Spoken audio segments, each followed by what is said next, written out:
got a Gatorade.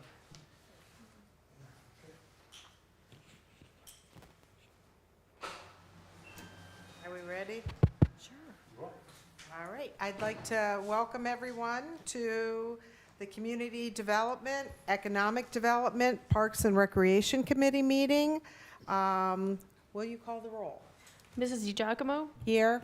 Mrs. Mills, Here. Ms. Holman, Present. Mr. Timonier. Here. I would like to welcome our guest from Welcome Home, Ohio. Joe, I don't know your last name, Joe. Richie. Joe Ritchie. Joe Ritchie. And you're the first one up on the list. Thank you. So is my microphone working? All right, good. And I think you mentioned it's streaming, so, Yes. and do you record this? Does it something that you It'll can stay. have available? Good. Thank you. Well, it's a pleasure to be here. I'm Joe Ritchie. I'm the CEO of Community Building Partners. It's part of a family of businesses. That's my family. It's a closely held business. Among our, we do additional work under our community renewable energy banner, and it's solar for nonprofits and for affordable housing.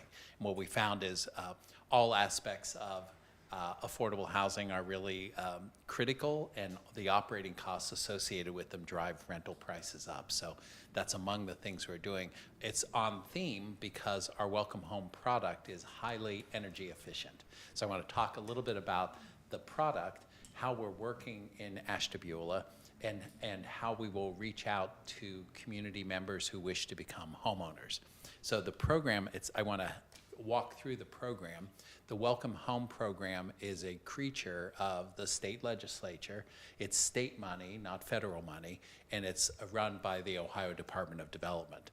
The land bank, the Ashtabula County Land Bank, was very aggressive, assertive in seeking the grant, got a $750,000 grant, and that's enough to do approximately 6 homes in 2026. So we've worked with the land bank, identified properties that are suitable for development that we think can fit this program, and we have a home product that has been approved by the state of Ohio and by the Department of Development, and now by the building department, by the city of Ashtabula.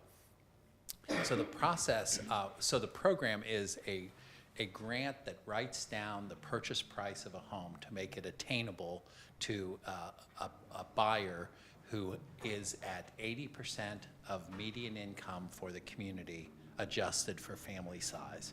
So that's the goal, is that, and those folks at the 80% of median income are stuck. They're workers, they have credit, they have a job, but home prices, especially homes that are in decent repair and are efficient to operate, are just in short supply. It's really hard to make that work. And that's where the legislature came in to approach this, to make housing home ownership attainable in communities throughout the state.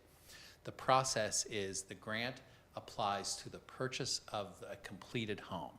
So what we've done is we've purchased land from the land bank, we build the home, we sell it to the land bank, and the land bank transfers it to a home buyer.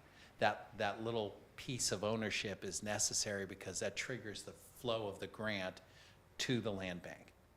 The write-down is approximately $100,000, between $100,000 and $120,000, to bring the house to a purchase price after the grant of $180,000. This parcel to home steps, the land bank deeds the property to Community Building Partners. We build the house using our prefabricated construction through Unibuild.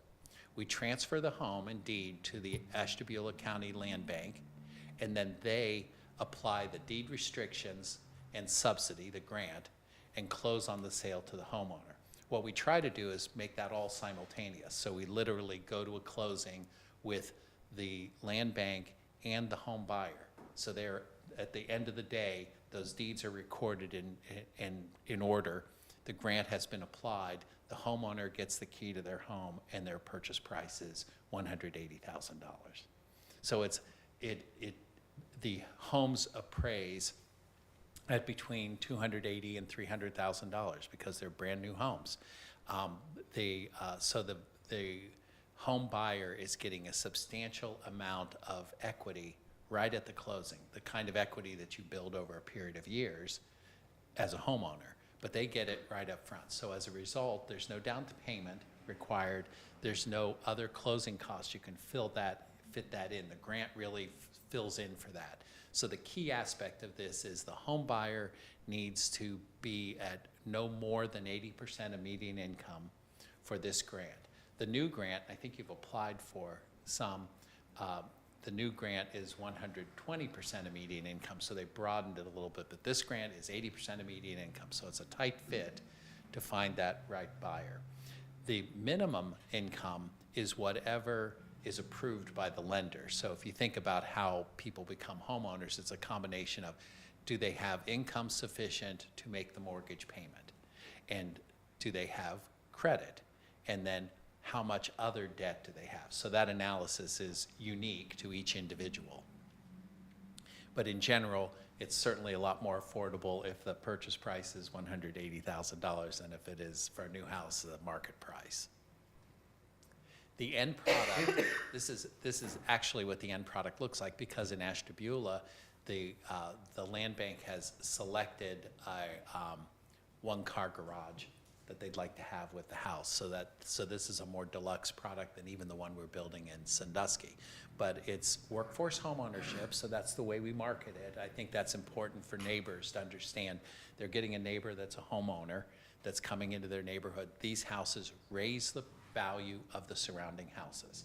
I think that's pretty indisputable, but appraisers will support that. It also encourages, because it raises the value, it may encourage some home improvements of surrounding houses because it opens the door to increased equity and increased ability to finance. So you would think that there might be some follow-on investment in the surrounding neighborhood. The building itself, the house itself, is 1,300 square feet. It has 3 bedrooms and 2 baths with a front porch and a one-car garage. And we're repurposing vacant lots that have been acquired by the land bank by whatever means. There's a significant emphasis on energy efficiency, because if you think about stewardship of a house and what it's like to be a homeowner, controlling those expenses is really important. So one of the big expenses is the high energy efficiency 2-stage HVAC system. It is a high energy efficiency heat pump system. It's all electric, but it's that along with a smart thermostat that can be controlled by your phone or programmed. Low E windows, so that's a double insulated glass that has a reduced energy loss. Energy Star included appliances. We include the refrigerator, stove, oven, microwave, dishwasher, and washer and dryer. And the reason we do that is we want to avoid that thing that happens with new homeowners where they get pounded with all the extra things that they need to buy to occupy their home. And when I say pounded, that's oftentimes with credit that is expensive. So if you buy a washer and dryer, you don't have a washer and dryer and you buy it on credit from an appliance store, that could become a very expensive, challenging thing. So including it all in the price and having it all available so you're not really having to go out and buy other things to make use of your home. These are 2026 standards, so the upgraded electrical standards, the plumbing, the ventilation, insulation, all of that is incorporated in this housing design. What's really interesting about this design from my standpoint, because I've done a lot of conventional construction, is that these are prefabricated units. They're stacked, basically, modules. It's a 2-story building. But you can see this is actually one that is being delivered. And this is 1 day's work on the site. The foundation is done in advance, the utility connection at the street, the grading, excavation, and so forth. Is all done in preparation for the delivery of modules. Those modules are delivered, they're made in a factory. It's not manufactured housing. These are regular houses that can be conventionally built, but they're built in a controlled environment. very tight tolerances. And you can see, for example, on that design, that the top of that unit, the first floor, you can see it has joists that come across. That's a full design. That is basically what the floor would be of the second floor. But the second floor has another set of joists, so it's actually double framing, which makes it more solid, makes it more better insulated and quieter.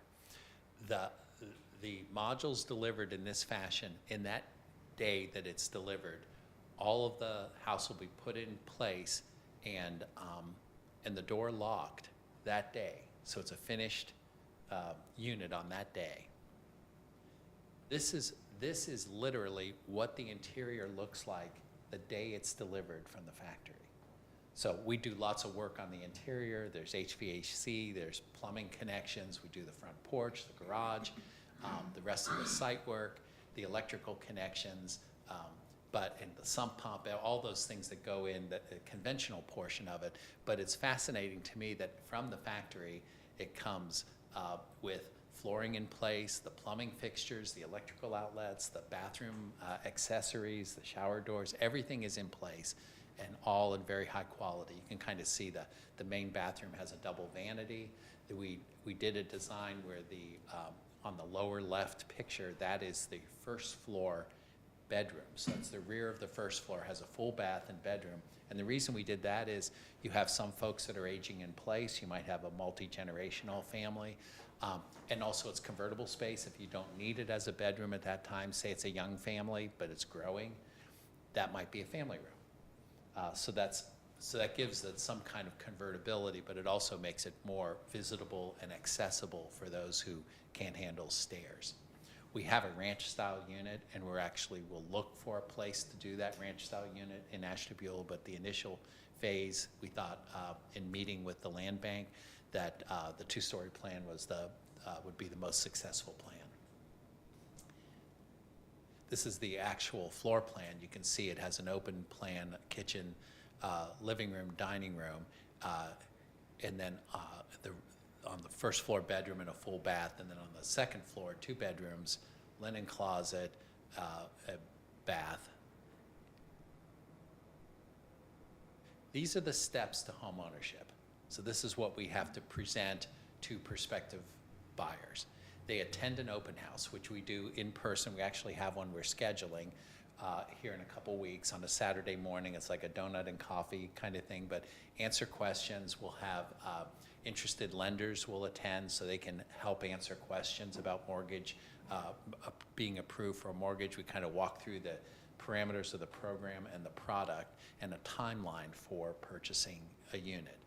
We review available sites. So we've identified the first 3 homes and the first 3 sites.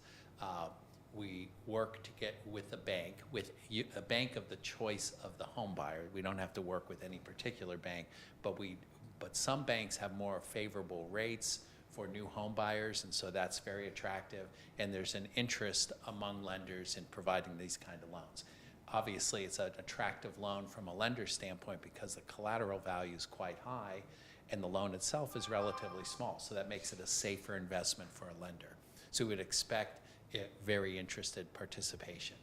Then so the home buyer needs to get a pre-approval letter that helps us know that they're ready to go, and then we do the income certification that is required by the state, and we use our team that does our Section 42 income certification. That's what's used with the low-income housing tax credit. We have more than 35 years of experience with that, so we have a number of trained staff people that can help walk through that income certification. We make a really nice file of that certifies. It's a one-time certification. The state hopes that home buyer is going to do well. They'll make more money in the future. They'll get a raise. They'll finish a certification program, whatever that helps them go forward. But one-time income certification right at the beginning of the program. They enter a purchase contract with all those pieces in place, and they receive financial literacy training. So that financial literacy training is what you would expect. It's like how to maintain your credit, the importance of that, budgeting. making sure that you know what you're doing as you go forward. And we do additional work, not just the financial literacy, but the physical literacy of how to own a home, the walkthrough of a home. So familiarity with all of the systems in the home, the warranties that come with the home, the way to maintain on a continuous basis your home. Because if you're a first-time home buyer, you might not know these things. You might learn it from family or friends, but we want to make sure that they have that knowledge themselves. So we go through that process. We, after they are in contract, the process to complete the home is about 90 days. So it's about a 90-day process. It'll be less than that in the first 3 homes because we're starting that right now without the home buyers lined up, but we know we'll have those home buyers. They watch their home being built. So it's 3 months, 90 days that's calendar days, not business days, to have the home built, completed, and ready to go. We leave another 15 to 30 days to close if that's the kind of time they need. But our personal record on this program is 54 days from the time the contract is signed until the person is handed their keys to their home and they move in. And that was done because the person needed the home in a hurry. So we just stepped up, we just did it faster. But 90 days is a reasonable pace to expect it. And I don't want to promise 54 days, that's challenging. They make their final payments, sign their paperwork, and they close, they move into their home. So that's the process that you go through. We try to make that, I was describing earlier, it's high anxiety to be a first-time home buyer. You're doing a lot of things the first time. Qualifying for credit, going through the financial literacy training. As I tell people, it's not even pass-fail. You just go to it and learn as you go. And like most things, you learn by doing. So you're going to have the basics of it, but you're going to go through the process and you're going to see how these things make sense. So there's some anxiety relating to that. There's anxiety in having your credit reviewed and going through the process, even going to a closing. Even when there's no money needed at closing, just going and filling out all the paperwork and seeing that it's a 30-year loan, and people add up the times and they think what they're going to feel like in 30 years. Like, I still remember what that was like. So it's like helping them get through that process is a little bit of hand-holding. Who qualifies? The family side, these are the 80% AMI that's adjusted for family size, median income. One person family is $47,760 in Ashtabula, up to 4 or 5 person, $68,000, $73,000. A typical home buyer is a family that has either a single parent with a couple kids, or a young couple, or maybe even an older couple. But it's like, this house is it's a 3-bedroom house. It's appropriate for up to 4 or 5 people. These median incomes are published by the federal government, and the new numbers will come out this month probably, or early May. Typically it happens around now. Lately with government, things have been delayed at the federal level, but it's something in that range, and you'd expect those numbers to go up maybe 3% or so. But we have to keep track of that. We do that income certification in our office with the resident to make sure that they fit into that. We've asked the state, can a home buyer use a cosigner? And the state responded just last week, yes, that will be fine. Because sometimes that's the first start, is you might have a family member who has credit who can provide a co-signature, but they don't have cash to help that family member become a homeowner. But if a co-signing, that's fine. So whatever works in that regard. But the household size is the family size of those who live together. So that's who qualifies. The terms of sale, the state has these restrictions. The homeowner that comes into the home must live there as their principal residence for 5 years. The state wants to see, what they've tried to do is, it's called anti-churning. The state doesn't want a grant delivered to a person who then flips it and moves to Florida. It's like, no, it's workforce housing. They want the person to be in the community, working, living, participating, and by their very presence, helping their neighbors. So it's a 5-year commitment. they have to agree to participate in financial literacy. It's not 1 year of training, it's within 1 year, so it's for 1 year. The training is basically about 8 hours. So it could be 4 2-hour sessions. We can do it virtually, they can do it in person, but it's that agreement. Then the state, so there's a deed restriction that applies to the home. And that deed restriction is if you wish to sell the home, you can, but you have to sell it to somebody who is at or below 80% median income. So what they're saying, what the state wants is if you don't need the home anymore and you want to move, fantastic. You can profit from it too. But the buyer has to be somebody who is also attaining housing in that median income range. So that's just, it's a fairness situation. And when you look at it, it's $100,000 or more grant to a home buyer, but it's actually $100,000 that's been invested in your community. It's for the next 20 years to make sure that somebody has a chance to become a homeowner. And I really appreciate that because there are a lot of times people will cherry pick something or they'll take, as I said, churning it. You see people taking advantage of it, but this is actually a benefit for the whole community. And it's good to look at it that way. So there's opportunity for appreciation. There's a lot of shelter value there for the money. So, my advice for people is just stick and stay. The house itself, given the size, the footprint, and the size of the lots, if somebody wants to add a bedroom, they can do it. Or, it's possible to improve it further down the line. Maybe their circumstances change and they need a bigger house and they have more income. They can refinance it at some point. So the house value is still there.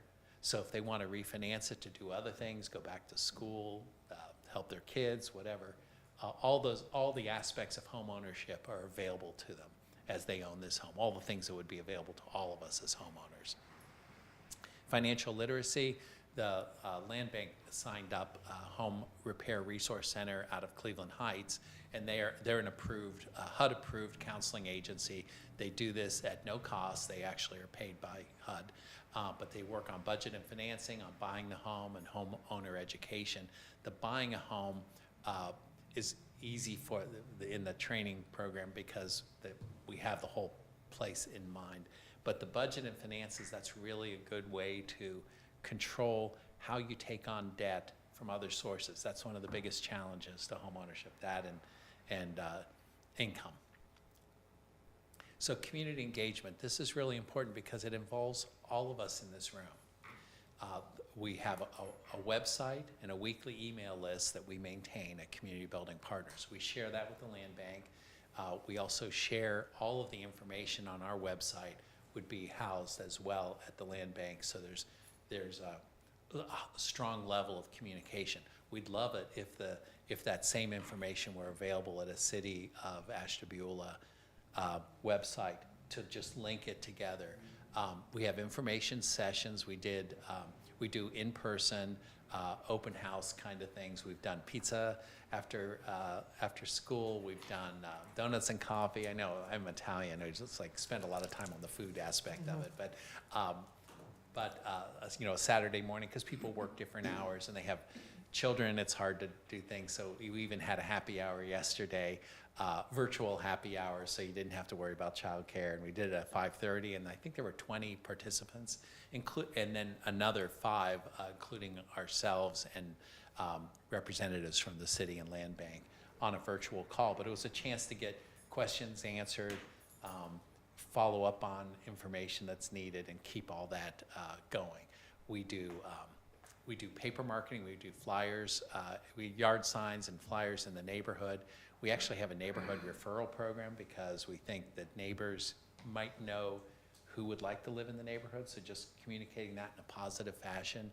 We did a ribbon cutting event because it takes a village to do this, so everybody that's involved in it can come and generate that. We even had the representatives from the Department of Development and state representatives come for it because it's a chance to show off the work that they've done in legislative advocacy.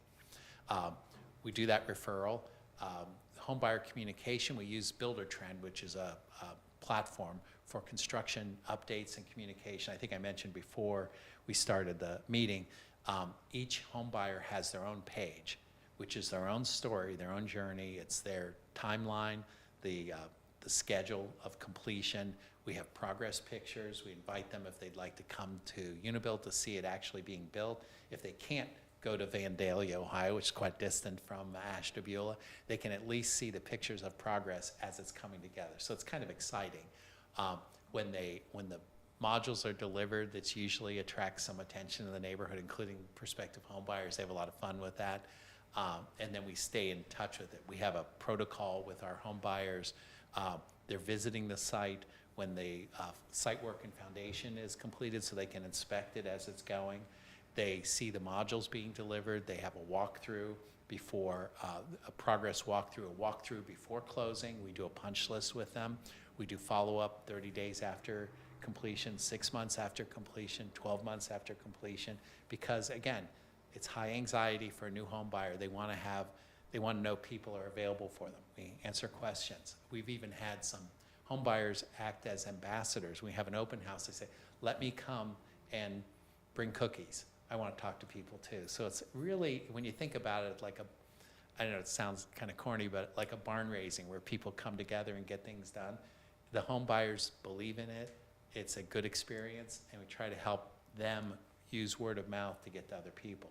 The program is not using realtors, and we just, because the grant itself should be sufficient marketing and the support in the community, we're happy to receive a referral, and we have received that from realtors. That's bless their hearts, but they're just like, this one isn't a moneymaker for them, but they know there's somebody that needs a home that they couldn't find a home like this for them, but they pass along a referral, and I appreciate that. So that's the way. We have another feature that I think is kind of valuable. There's a journey to home ownership. We take pictures all along the way. We put them in a book. We give that to them. It's like a coffee table book, but it's something they can share with their kids or their family or friends.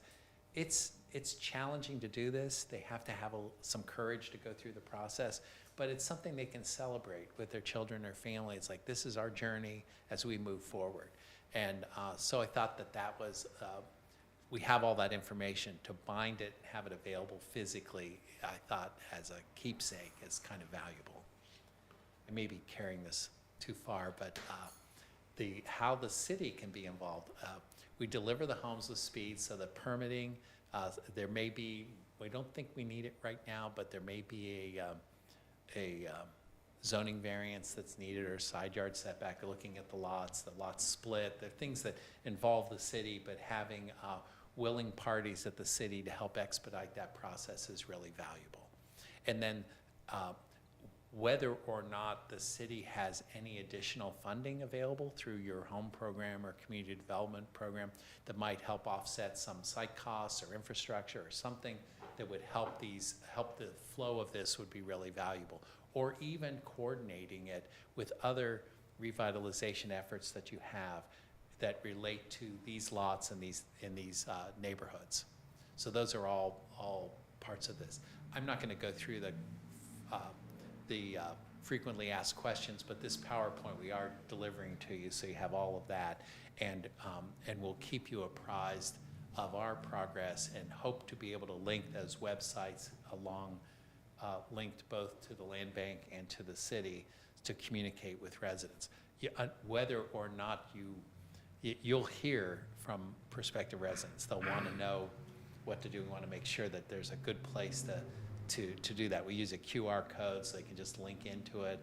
We'll use that on our signage, but it's great if they can come to the city and there's a place for Welcome Home, Ashtabula, Beulah, that just links up right to it.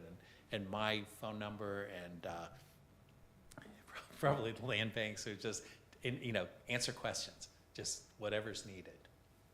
That is my presentation. So I'm happy to, these are some of our first home buyers, and they're getting their keys and walking into their homes. So I'm happy to answer questions that you might have, and I'm available to answer questions ongoing, as is the land bank as we proceed through this. So this open house that you're having, anyone could go, like if we as counselors wanted to attend? Please. And where and when is it?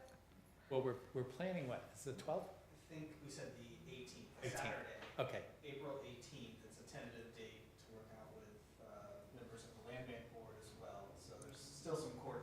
Okay. Yeah. But we'll keep you apprised of that. But yes, we'd welcome that. In fact, if you'd like, it's great if an elected speaks and, it's kind of says why it's important to the community, because I'm an outsider, Right. but everybody knows you. So if you guys speak, it's like, that's a great time to do it. And you are looking right now for 6 potential people to, or you have some people? We haven't or- started the marketing yet, Okay. but yes, that's what we're looking for. Can I ask, so if I wrote down what these incomes, would be, and I know depending on their interest rates or whatever, so what's like the average monthly mortgage So about? about $1,050, Okay. something in that range. Could be $1,100. Interest rates have moved up a little bit, but they'll probably drop back down. I don't know, but Well, and so I was kind of thinking like, so if someone's going to rent somewhere and maybe they're not on a sliding scale, income-based or whatever, they're going to pay more in rent. yeah. So far, everybody that is a buyer so we're on our 15th home in Sandusky. Every buyer is paying less to be a homeowner than they're paying in rent. Because it's not just the house, it's the utilities. This is a bigger home, but very energy efficient, so you look at that. I don't think you have tax abatement. Do you have tax abatement? Great. What is the percentage? So ours on residential, it's not what the state maximum is, but we can go to 100% for up to 7 years.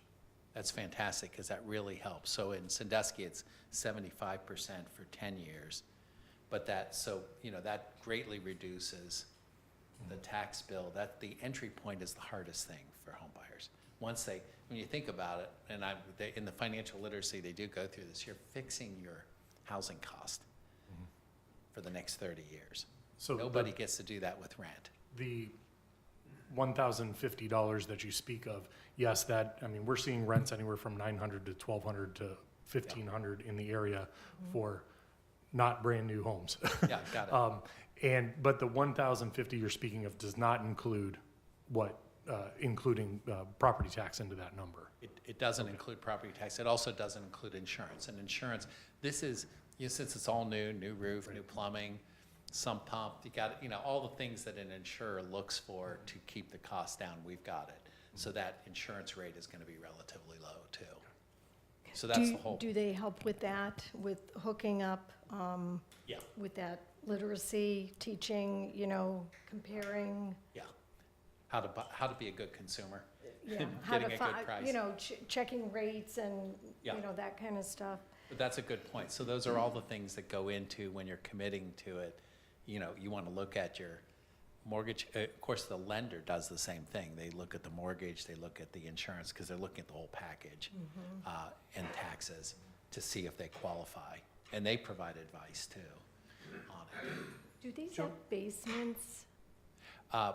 I couldn't remember if, No, it's a no condition. basements? It's a condition crawl. However, the first lot, we just had a conversation about this. I like that I was gonna comment, I like that it's the 2-story because like my house is 110 years old. So if I had like a little new kind of a ranch, it kind of wouldn't fit in the neighborhood. So I like that.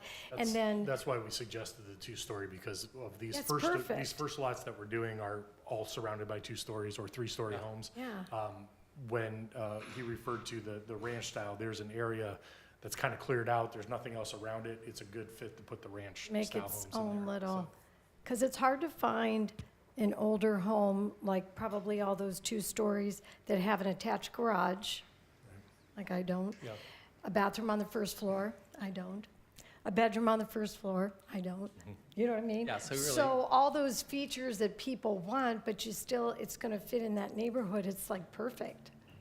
Joe, do you find with the mortgages that because there's so much equity in the house already built in, are banks waiving the requirement that the insurance be paid through the mortgage and PMI insurance? There is not private mortgage insurance required because there's so much value. Right. So it's the equivalent of having like a 60% loan to value or something, so Right. they waive that. I recommend they escrow insurance. I think that's a good way to, because anything that is a periodic payment that comes up on you, that throws people, because they have to think in terms of saving for that periodic payment. But if anything that can be done on a monthly basis that you can have standardized, Yeah. I recommend it. And do you see that with the property taxes as well? Or do they Property waive the taxes, yeah. taxes Well, for the requirement to be monthly? So I know when you get to a certain portion of equity, they allow you to not, Yeah, Yeah. they'll allow you to just make your payment on Health taxes and insurance. okay, I'm recommending that they build I it agree. in escrow, Yeah. because it's just anything that you standardize, even your utility budget, try to standardize it so you can live with that. It's the variation that throws people. You know, if you have a big bill in the winter and then you're stuck and then you get behind and you try to catch up, it gets very complicated. So if you can standardize it as much as possible, I think it makes sense. And in the financial literacy program, they do kind of do the, they're saying if you don't set it up on a monthly payment, then you have to do your monthly savings knowing that's part of your budget. And that takes a lot of discipline to maintain all those pieces. But if it's a automatic payment and it's periodic, then the remainder, the discretionary budget is what you're living with, and it's a little easier to maintain it. I wanted to say thank you so much for the program. And I'm not sure how it came to Ashtabula, but it's certainly needed here. Well, these guys, the land bank brought it, and I think you're, Yeah. but needed. it's you're welcome, but it really is the work of others. We're excited about it. I've been working with affordable housing since I was 21. So, and I'm 70 now, so it's been a long time. And actually, when I digress slightly, but when I went to law school and business school at Ohio State, and I proposed an independent study to both deans, and it was exactly this program. But it was a much older program. It was 1977, and the federal government had a program that supported it, and it was purchasing houses that were adjudicated for demolition, rehabilitating them to FHA standards in a historic district and meeting the historic standards, and selling them to home buyers who were low income. Yeah. And so this is I love this program, but it's a variation of something that I worked on as a kid and saw value in it. Well, I sincerely appreciate the fact that you're mindful of breaking generational poverty, potentially. Thank you. Potentially. A couple other questions that I have. Did you mention whether the interest rate would be fixed or adjustable, or Fixed.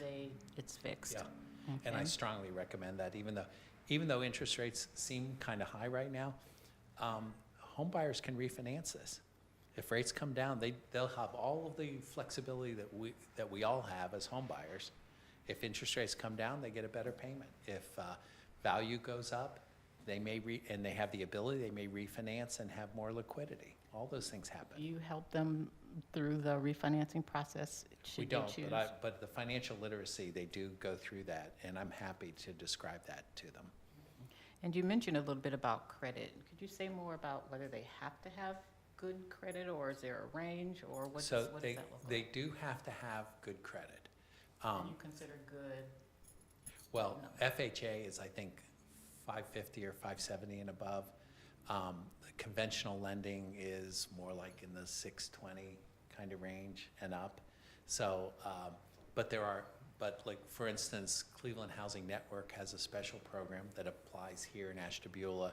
They've gotten lenders together, and they can reach a little further than a local lender could. So if we have a prospective home buyer that cannot get credit from a local lender, we could refer them to Cleveland Housing Network, because they've got a combination of some philanthropic funding plus bank funding that they do a risk model that helps them reach a little further. So I wouldn't rule it out. The other thing is lenders have been good about identifying a challenge. For instance, they might have too much debt, and there's some kind of installment debt or credit card or something that if they can get that reduced to a certain point, then they qualify. So they get some advice. They get it from the financial literacy training, but they also get some practical advice from lenders that say, you're close, this could be corrected in the next 30 or 60 days. And So, so those are and it's hard to ask for help with it. That's the other resistance. But once you're in the process of looking at it, seeing what is a deficiency and how to build it back, there's a lot of hope in that. And those are lessons that last a lifetime. Does anyone else have any questions? Can I ask you, how do you pick the 6? Or how does this work? First come, first served. Is that it? Yeah. Okay. I mean, because, fair housing, it's like Yeah, first come, I- first served. There's really no favorites. It's I like, didn't know. jump in, go through the process.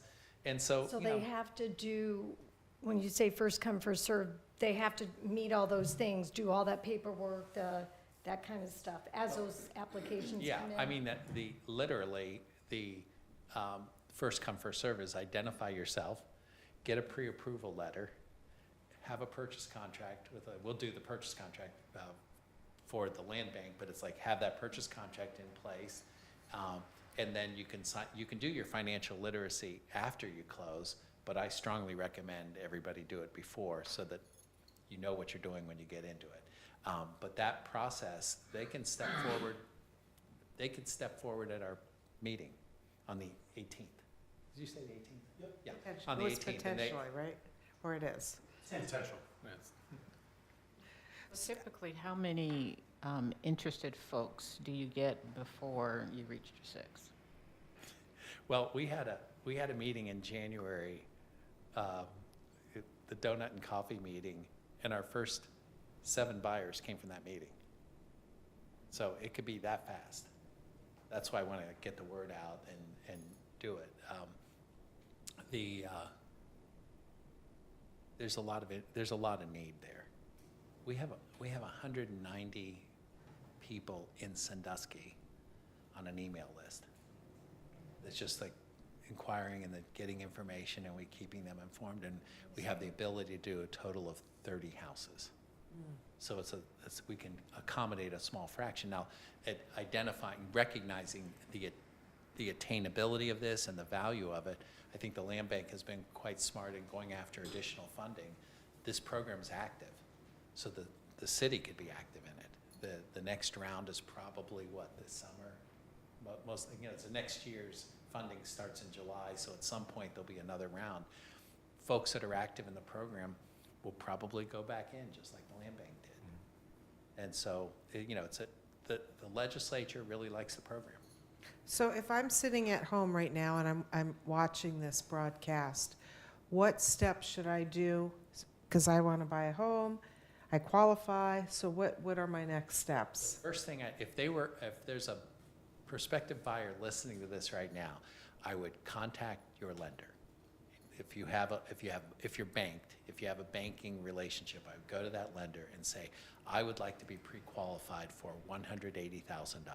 Okay. And that's the starting point, because they will tell you if you do qualify. And if you don't qualify, they might tell you what you need to do to correct that, and so there might be a quick correction. Okay. So I would start with that, and then get in touch with us. Come to that meeting on the 18th. So I would start with that.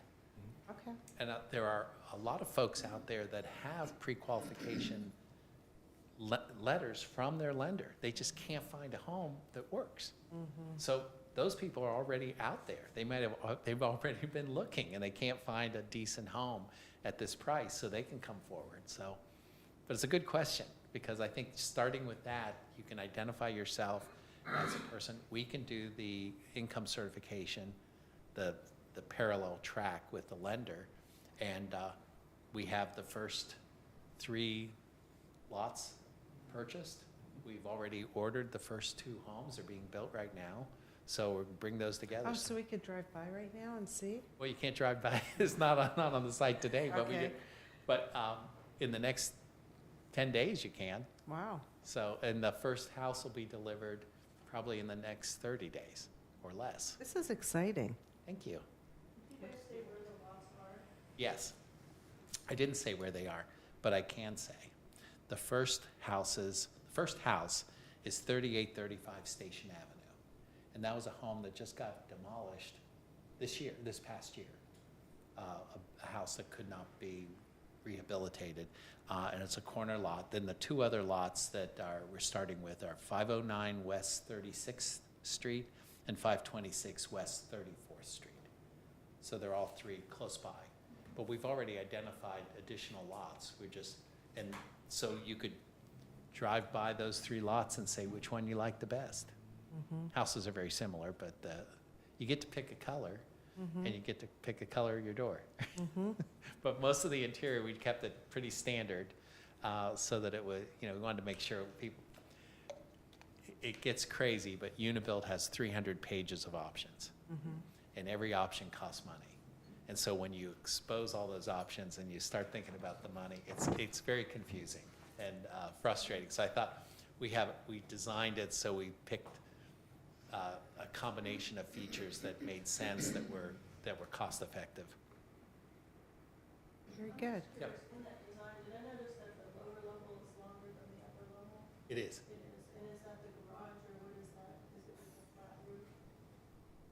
It's a gabled roof on the garage, Okay. and it's gabled in the back too. So the reason that the first floor is longer is that there's a primary bedroom in the rear of the first floor and a full bath, and that makes it more visitable or accessible for folks that aging in place or whatever the need is. It also makes that room convertible if it needs to be a family room and doesn't need to be a bedroom, depending on family size. It could work really well. The house is 56 feet deep, and the second floor is 46 feet deep. You mentioned heating source. Pardon me? Did you mention heating source? Did you say It's all electric, yeah. And that's efficient? It is. So it's all electric, and it's a high energy efficiency heat pump. It's a two-stage system. It's the second most expensive HVAC system. We put some money in the HVAC because that's the long-term operating cost. So we're very keen on keeping your energy costs low. And it has a programmable thermostat that has an app that you can adjust from your phone. So yeah. So it's all electric. So we have this project going on, and I say we because you all know that I sit on the land bank board too.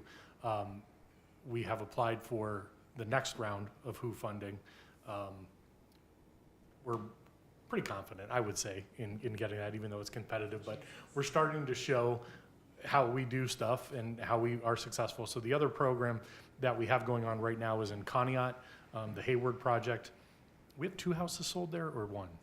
We have one house sold, one where we've already identified the buyer for the second home, Yep. which is, the roof was finished last week, so that one's well underway.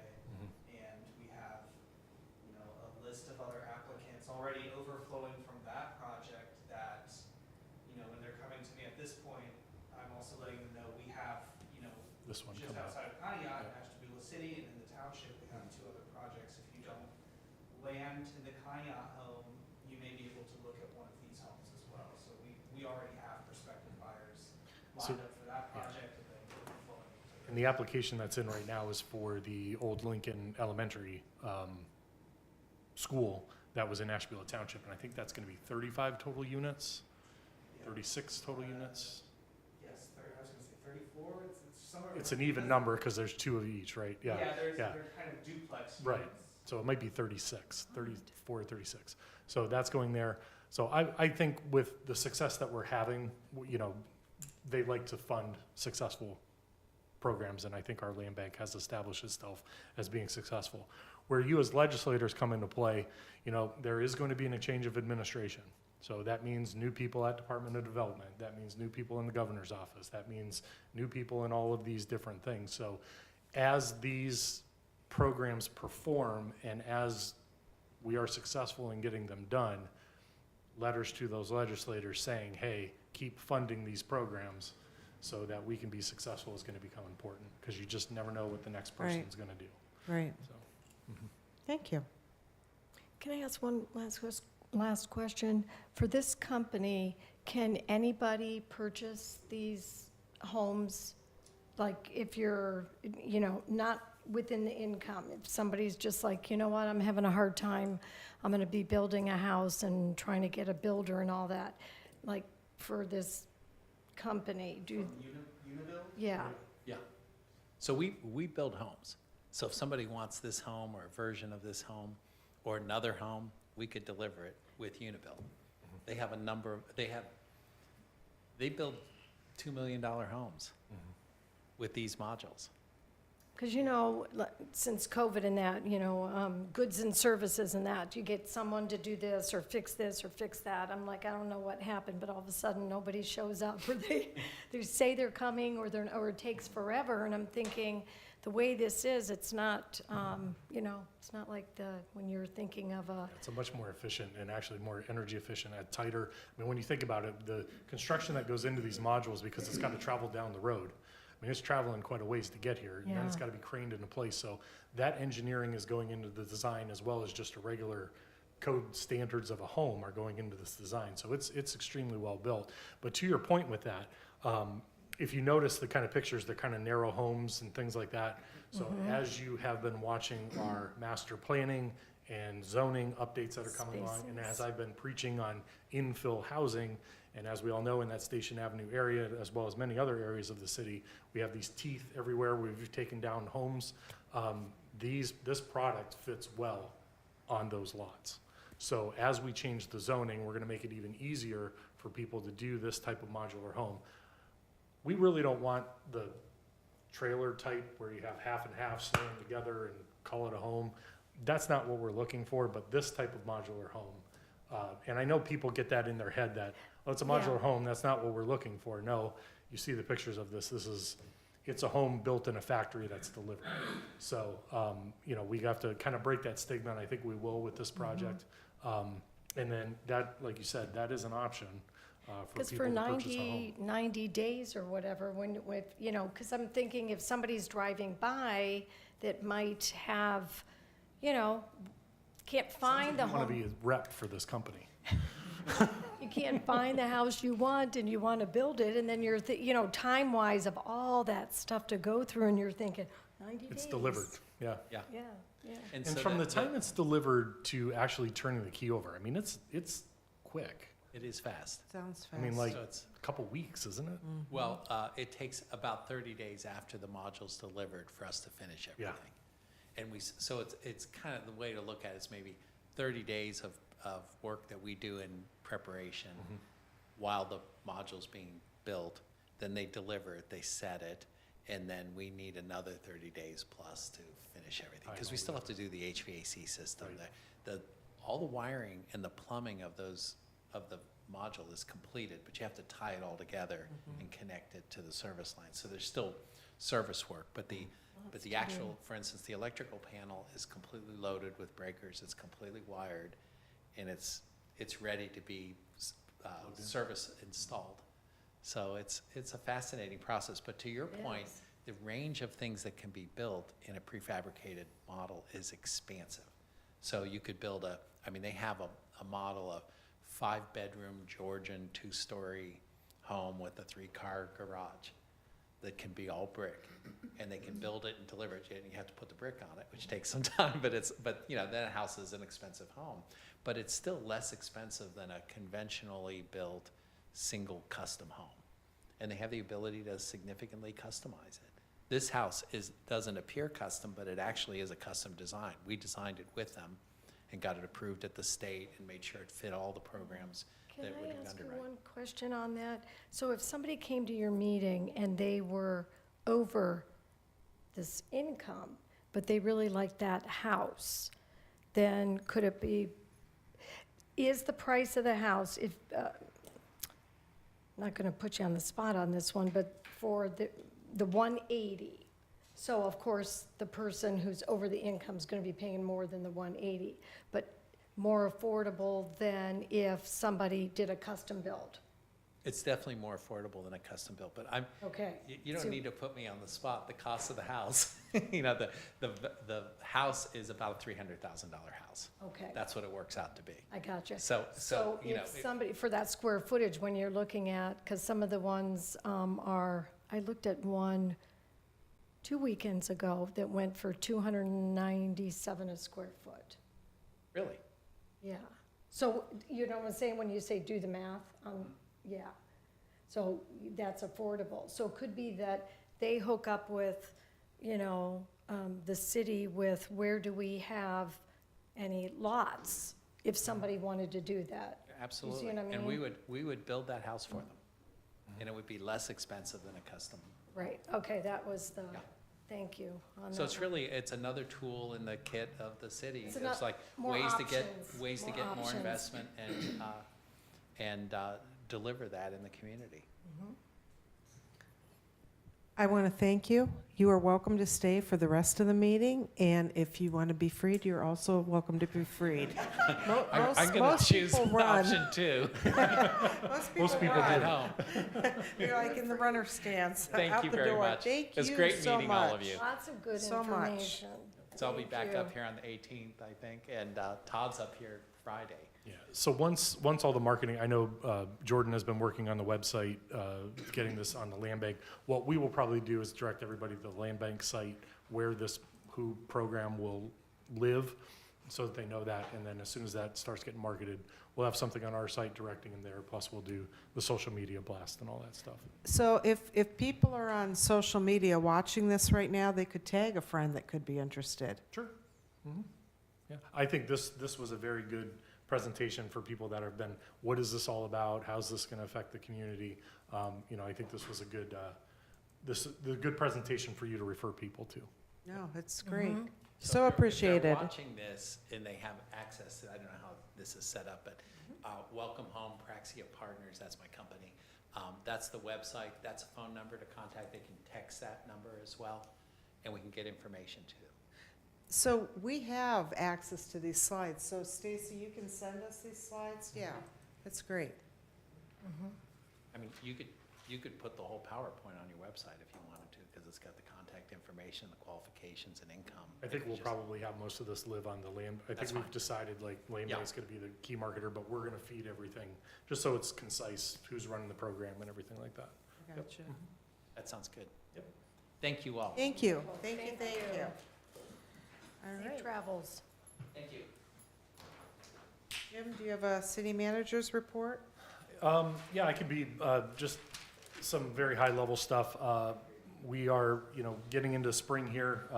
We are continue to be very busy staff-wise, with a lot of the projects we have going on. We have a lot of things, in the hopper right now, good things that are happening, one of which is this WHO project. We do have staff members that are working on this because they're located, these particular ones are located in the city. So we're monitoring this with Jordan at the land bank to make sure that this goes off successfully. The Main Avenue projects, so this month, Collins Boulevard will be bidding out through ODOT. We're excited for that to get out on the street and bid. The sidewalk project should start here pretty soon. The company is currently in Conneaut working, wrapping up their projects there, and then they'll be moving here to Ashtabula. So in the next couple weeks here, you will start to see some movement on Main Avenue. We're still waiting for their schedule of time so that we can put that out to the business owners of what they should anticipate and some of the disruptions that inevitably will happen due to the sidewalk replacement there. Mary Church in Planning and Community Development has been working diligently every day with our building owners along Main Avenue for the facade program. It has not been an easy one to administer, but I think we have a few that are ready to go out to bid. A lot of the folks have their documents as far as their scope of work and what they would be looking at to approve those so that we can help them get these out to bid and then award those bids using the contracts and everything that we have. So we're getting closer on that. We are kind of, it's been a process, as a lot of you know. This has been a process with this grant, but we are excited that it's going to happen. And I know the rumors are out there that it's not going to happen, but people can be that negative and want to see this fail, but it is going to happen.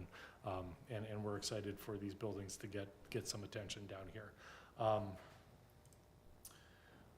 Other than that, And there's 26, right? I think there was 24, but that number, it's fluctuating every day based on, some people still want to do it, some people don't want to do it, others are trying to get into it, so we're trying to juggle the money.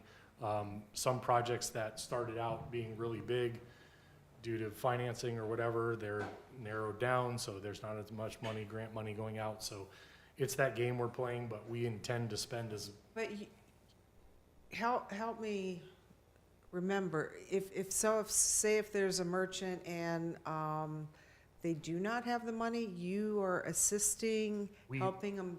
so there's options out there, but if they don't have the money, they can either get it through traditional lending, the 503 Corp has offered to help, so there are opportunities, but we have been telling them all along, if that's the route you want to go, you should have all that in place. Right. Don't wait till we award a contract and then say, oh, I got to go get a loan. All of those things is what our staff has to review, make sure all those things are in place before we go out to bid, to make sure that they have the funding set aside. The way the funding will work, the business owner will pay upfront what they're supposed to pay, and the grant funding will come second, and we'll those will be direct paid to the contractors. So it won't have to flow through the business owners or building owners to do that. Yeah, it sounds like it's a lot of work. And then, and maybe you said this tonight, because I was writing notes down. When are the sidewalks gonna start? In the next couple weeks. They'll start in April here, yeah. Yeah, so they're finishing up I thought it was April, and yeah. I told someone April, but I just want to make sure. They're finishing up a job in Conneaut right now, and then they're almost done with that. They'll be here shortly. We should, like I mentioned, we should have the schedule soon, and we'll get that schedule out to the Main Avenue merchants. Great, thank you. Mr. Chair. Yes, Mr. Timonier, when you said that you'll have the schedule soon, and you also mentioned the word disruptions. Mhm. What kind of disruptions are you expecting, and how much leeway will a business have to prepare for those disruptions? Yeah, and that's why we want to get the schedule to you now. So the way that we believe the program will work, and having the conversations with the contractor, they'll start demolition of sidewalk. As they get so far, framers will come behind them, frame everything in place. And as that goes on, then they'll start pouring. So they won't be tearing out all the sidewalks, framing all the sidewalks, and then pouring all the sidewalks. It'll be in stages. We have said they have to maintain access to the buildings, but obviously on poor days, not poor days being bad weather, but when they actually pour concrete, there's gonna be some disruption there of not being able to get in and out of the business. But it should only be for that day when they pour. So that's where we wanna make sure you guys have your schedules ahead of time, that within this week might be when you're poured or when you have a disruption of not being able to get into the building. So, Thank you. I interrupted you. Did you have anything else? Main Avenue's not the only area, obviously, we're working on. There's a lot of code enforcement going on. Parks started at the beginning of this week. So, and of course, with the storm we had last night, today was a lot of limbs we had to pick up and things like that. We're doing some planning. We've been working with a couple members of the park board, meeting with them on some different priorities that they have so that the staff is aware of those, and we can hit the ground running there. Guys did a tremendous job very quickly of getting Smith Field ready for a game they had there. I think it was on Monday. The field looked wonderful. Of course, it all got taken out these next 2 days, but that's the way spring goes. So yeah, the fields are being used. We have Smith Field being used quite a bit this year, as well as Masucci Field. And then, of course, we have the football league that plays over at Masucci Field as well. And then we have some plans in the different parks that we're looking at to make improvements in those parks. So it is a busy year staff-wise. Very good, thank you.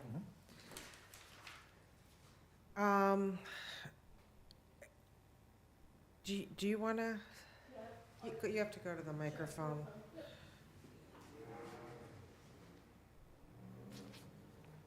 All right, good evening. Julie Wayman here on behalf of My Neighborhood Collaborative. Just wanted to come with an update and check in to discuss some things happening in the My Neighborhood area of Clifford Caden Park.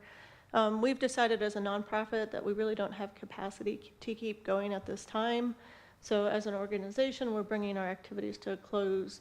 we're going to maintain the nonprofit shell of the organization in the hopes that perhaps there'll be a group in the future that can pick it back up and bring it back to life. But board member-wise, we were really stretched thin ourselves and had difficulty attracting and retaining volunteers on a very shoestring budget. So we are moving on, but I'm here to check in to make sure that we move on in a good way. And we did have a, reasonable budget for the organization, and we've been working with community groups to distribute that to be used in the ways that it was donated for. So one of those groups we want to return funds to is the City of Ashtabula, and sent an email to the city manager previously and just needed communication back on what I should do, how to proceed.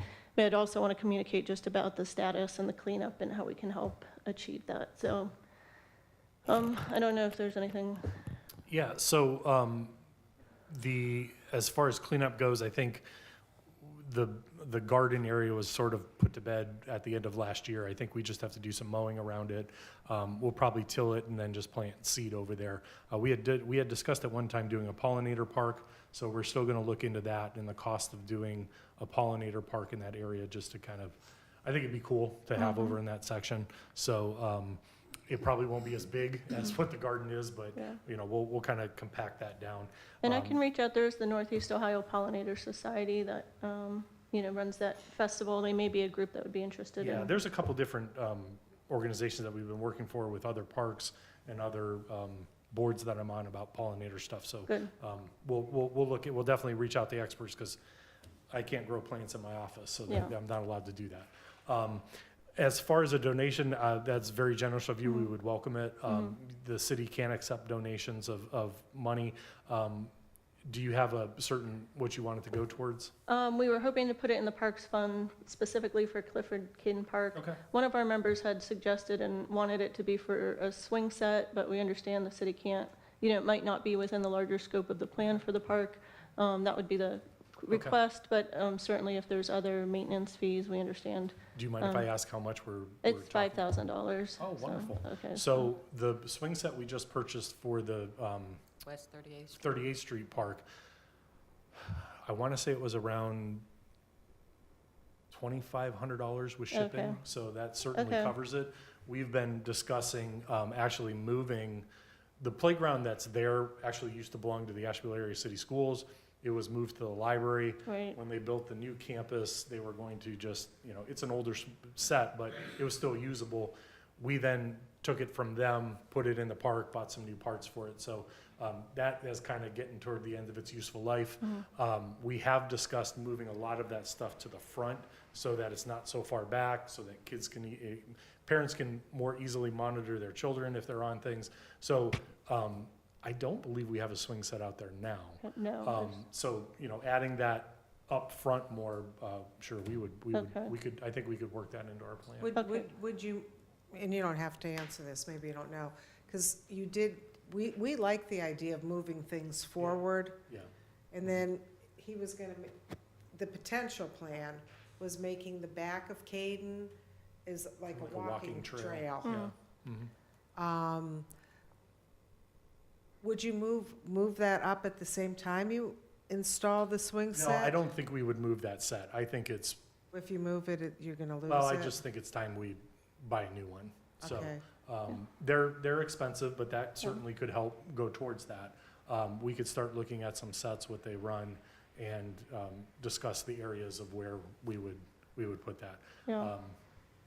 Well, if I may, I just wanted to mention that an observation when we were at the park is that where it was located, there wasn't a lot of shade there for the Right. kids. And Yeah. so just want to put that out there for consideration and maybe And some of the newer sets come with a shade the cloth. shading Okay. thing. So if you see the inclusion park that's down at Walnut Beach, Oh. there's a lot of items on there for shading. So we couldn't go crazy with a huge set there, but I think we could put a nice set there in the plan that we're starting to develop for Caden. Cool.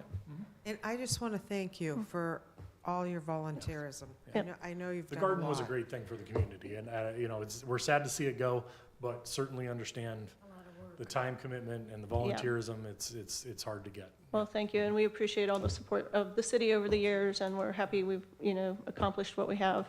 We will be kind of in a clean-out status with some of the tools. What we're hoping to Okay. do is just leave things in that rotary shed that was donated that would be appropriate for a small garden if somebody wanted to pick it up in the future, and then try to contain everything else that we can. And then as to whether the neighbors continue to garden there, I have told them that is their business to take Yeah, up with the I think city, we'll so. probably do some reconfiguration over there, so it will Okay, be, but, okay, yeah. If there's another capacity you come back at and want to okay. give it a go again, maybe on a Okay. smaller scale, Yeah, I'd we're love to open see a conversation. small-scale teaching garden where people show up and it's maintained a little bit, more contained. And I do think there'll be interest in growing food. There are, Right. challenges internationally, so. All right, thank you Understand. for your time. I Thank you, Julie. appreciate your Julie. support. Unfinished business, the Memorial Day Parade is going to be May 25th at 11 o'clock. I did attend an ADDA meeting, and the hope is that on Main Avenue, that all the windows will have the 250 America display from Memorial Day through July 4th, which is the 250th anniversary. And and if you want to be in the parade, there's still time, people. You can contact me. And the city cleanup is May 9th. If you as an individual or you're in a group or business, whatever, we do need lots of helpers. Jody and I did drive around the city, and I'm going to say this. We need a lot of help, a lot of volunteers. So that city cleanup is May 9th. It is from meeting here at 8:30, and it goes to 11:30, and we will have a lunch at the library provided by Signature Health afterwards. Is there any new business? No? I don't know if it's new business, you can correct me if I'm wrong, but the last city council meeting, we were talking about the racial wealth gap simulation. Yes. And probably contrary to some popular belief, it does have an impact with community development and economic development. Sure. And there were a number of people who were interested but thought the hour would be too short. So we did change the time and the location. It'll still April 6th, beginning at 4 o'clock at the Ashtabula County District Library for those who are interested in participating. And I did share that at ADDA too. And some of them are going to attend. Wonderful. Thank you. Madam Chair, Ms. Holman, is that open to the public? Yes, Okay, it perfect. is, definitely. So what you said is April 6th, 4 o'clock at the library. Yes. Anyone who's interested. Our next meeting is May 6th here, and it's actually going to be the 250 America group that will be our guest presenting. And if there's nothing else, I do have one other, I Yep. missed the information. What are the times for the Memorial Day Parade? it starts at 11.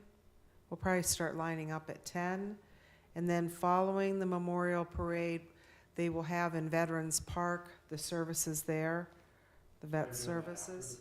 Uh-huh. It used to be before, and now we're doing after. Okay. And they're doing that so if people that are walking in the parade want to see that, they can, where before you couldn't. So that's the rationale behind that. All right, saying nothing else, we are adjourned. Thank you, everyone.